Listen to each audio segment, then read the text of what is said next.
Good morning, everybody. I'm going to show how to prune a cherry tree. This tree is probably about 15 years old at least, maybe a little bit more. And it's been pruned in the past. You can see a lot of pruning marks here. And so we're going to do a little cleanup this season. It's January right now, end of January. I'm going to show what I'm going to do to this tree. So anything that you see growing in or dead can come out. This little thing is crossing over. And it's tempting to just kind of go up to the top and start trimming small stuff first. But usually you start from the center and move out. So usually I look out for big branches that need to get removed in the center. Like this one here. It's touching the other branches. So it's got to go.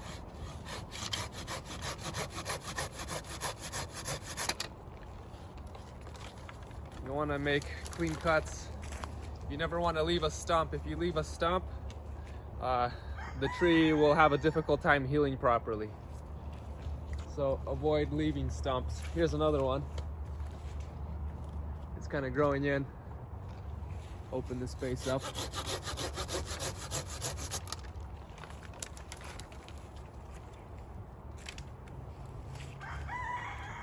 This one as well.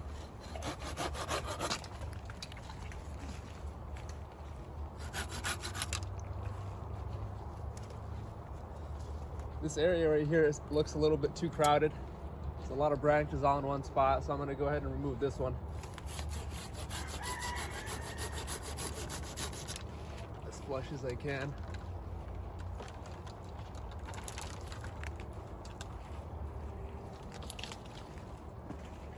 These little stumps here, those shouldn't be there, so you want to make a clean cut and remove those.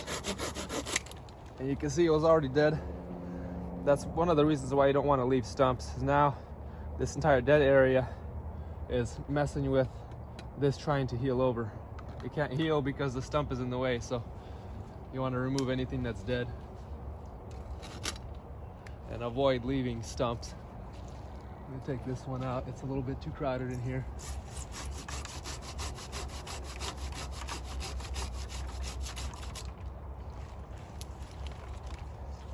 They'll tell you, be sure not to cut the collar. The collar is a little section right around the branch that kind of protrudes away from the branch itself. A lot of experts will make a big deal out of not cutting the collar. It's actually better to cut the collar rather than leave a longer stump. It'll still heal pretty quick, but just a general rule of thumb is go as flush as you can. Unless the collar is really big, then you can kind of come out a little bit. I'm gonna climb up a little bit to get some of those upper branches. Do some monkey style. This already has a nice spot here to stand, so might as well.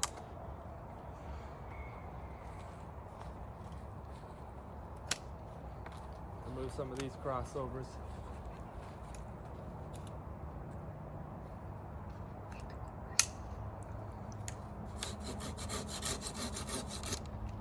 Open up the center of the tree a little bit more.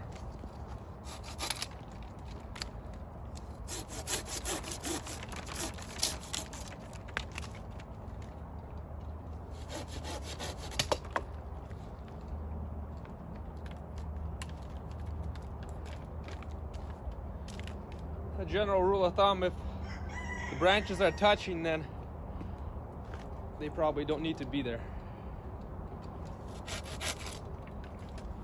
And some of these are already dead.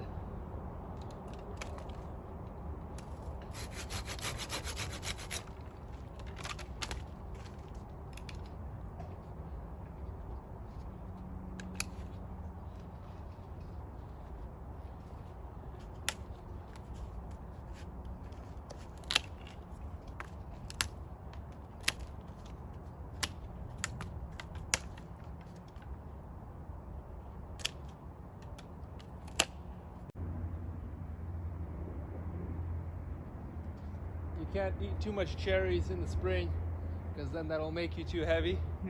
And you can't prune because you'll break the branches.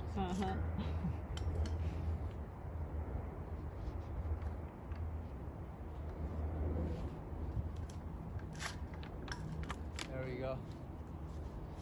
Just take those tops off to slow down the growth of this tree. These other side branches here will be our fruit producing branches next year, so those can stay.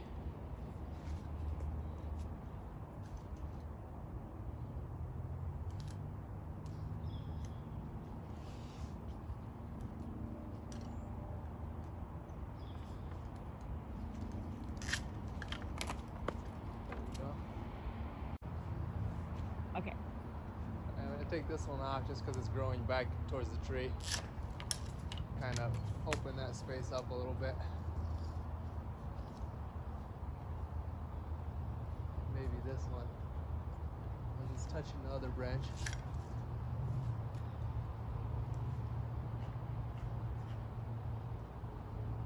Maybe one on the other, and maybe this one.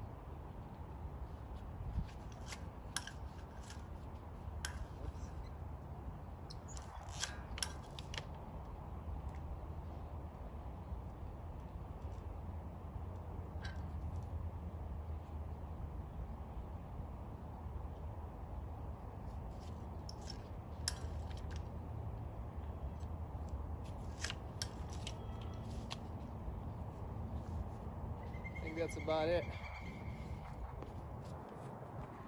You're on. We have a little bit of a tight situation right here.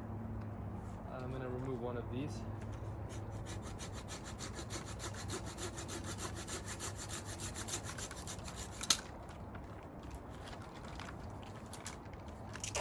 Notice the cut is as flush as I could possibly make it here. That will help the healing process.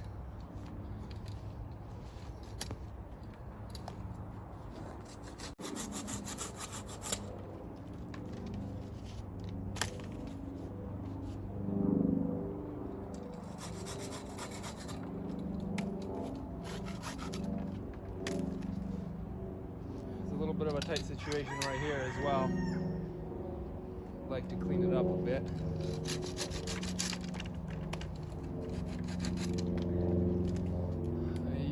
Take one of these branches out, probably this one because it's going towards that other branch.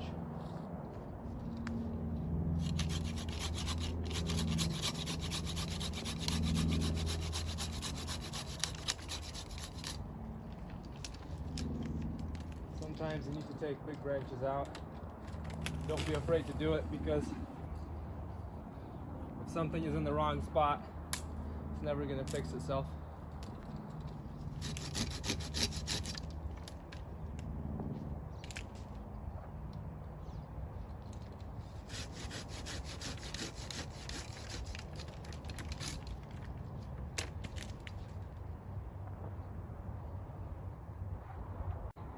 You're on. We have another two branches that are pretty close to each other, so I'm gonna open this area up a bit.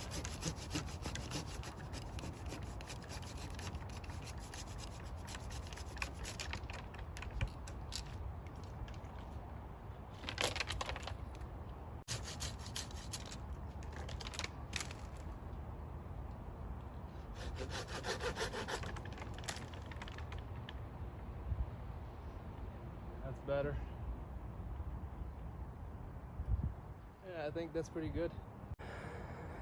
So these are all the branches that I have removed.